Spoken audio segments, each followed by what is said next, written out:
I'm Amy, thank you for tuning in. In May, I didn't manage to read that many books for a number of reasons. I was really busy on weekends. I had some fun events, like I went to MCM Comic Con for the first time. I did a panel with Tracy Darnton, Bryony Pierce and Gina Blackstill about thrillers, which was so fun. I also am on a really tight deadline for Mina and the Cult. I really need to finish writing that. And I've been working on the A Taste of Darkness horror anthology. So now, as I'm saying it doesn't seem that odd that I didn't read that many books. So to counteract it, I've given myself a huge list of books to read in June. I don't think I'm going to be able to read them all. However, I do really want to read all of them fairly soon. So I thought if I put them all on the pile, I can choose from them and then hopefully just carry them on to the next couple of months if I don't manage this month. So first up, the YA Book Club have spoken and they've decided to read Last One to Die by Cynthia Murphy. This month I gave them a list of YA thrillers all written by UK authors, and they picked this one by quite a huge margin. So if you're interested, please read this one along with us. I absolutely loved this when I read it. I read a really early copy of it, so it's been a while. This one came out, you'd think I would know because it's the same year as my book, but I'm just blanking for a second. So this one came out in 2021 and I think I read it actually end of 2020, so I do remember the ending, but there's quite a lot of things I've forgotten. It's such a good book. It's about a girl called Neve who goes to study in London. I'm going to read it so that I don't forget the important details. Neve is in London for a summer of fun and freedom, but young women are being attacked across the city and she quickly discovers they all look scarily similar to her. Can her new friends all be trusted? Can she shake off the feeling that someone is watching her? Will she stay one step ahead of the killer, or will she be next? It's such a good book. I highly recommend you check it out with us. I am reading this book. I can't remember whether I can say why I'm reading it or not. So Laura, Stephen and I may be doing an event together at some point in the future. So I decided I would finally get to this one because I really want to read it. It sounds so good. The Society for Soulless Girls. On the back it says 4 dead students. 10 years ago, 4 teenagers lost their lives in the North Town murders at the elite Carvel College of Arts, forcing the university to close its doors and the case to go cold.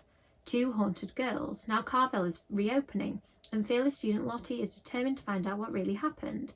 When her roommate Alice stumbles upon a soul-splitting ritual hidden in the library and the North Tower claims another victim, time starts running out.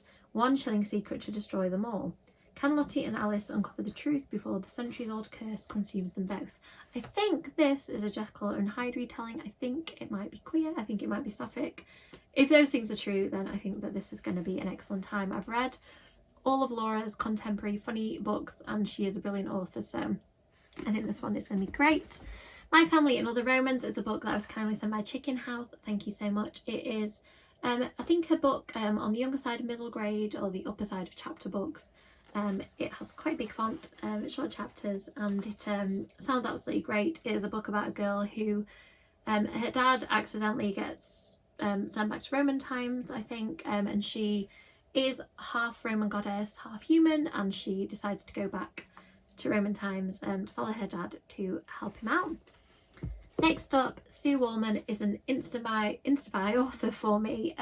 Scholastic kindly sent me this one a little bit early, but I didn't get a chance to read it because, as I said, deadlines, life.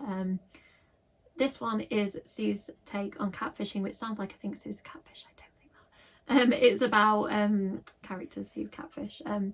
So someone is catfishing to kill. Friends Amy and Stan get revenge on their prankster friend Holly by sending fake messages from her crush, but then Holly ends up dead, and the catfish killer is just getting started. Amy is determined to stop them, but unpicking the tangled web of secrets and lies in her friendship group leads to one terrifying conclusion: she might be the killer's next victim. Sue's thrillers are amazing. I highly recommend you check them out. I'm excited for this one. And can I just say how cute is this cover? I love the design elements on this one. Next up, Kat Delacourt is an author that I've heard amazing things about. I think this is her debut novel as far as I know. It says it's a simmering supernatural romance set in the crumbling Italian city of Castello, where mafia clans make the rules, dark magic pulses the streets, and the sins of the past threaten to consume the present. I mean, that sounds awesome. Definitely hope to get to this one this month. It's been on my TBR a few times, and I don't know about you, but if a book is a recent release or if it's like been sent early by a publisher, I try and prioritise those. So even when I really want to read something, it just often gets bumped down the pile.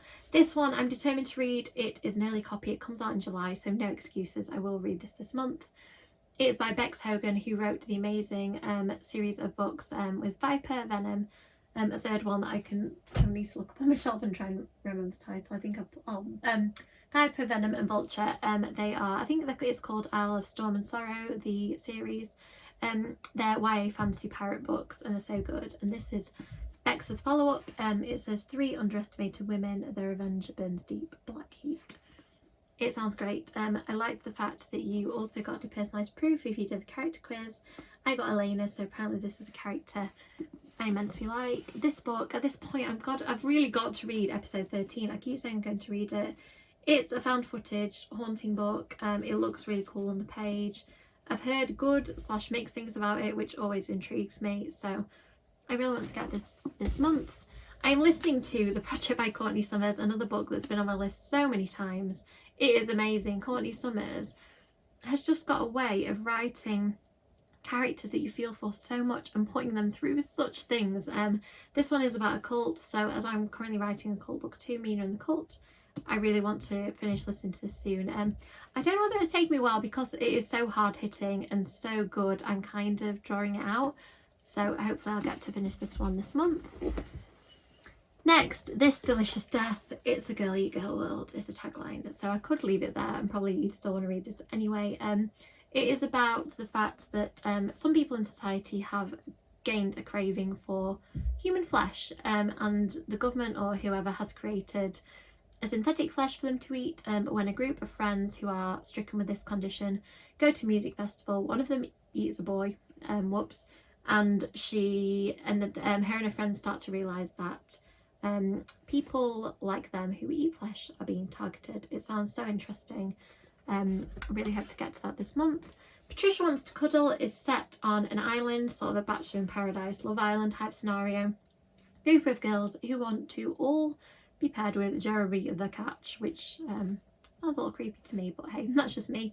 And Patricia, I believe, is a Yeti who lives on the island and wants to cuddle somebody. So I don't know whether cuddle is euphemism for something or whether she genuinely does, but it sounds really fun to me. And don't you love it when you hear about a book and you can't think of any book that it's like? It just sounds completely unique.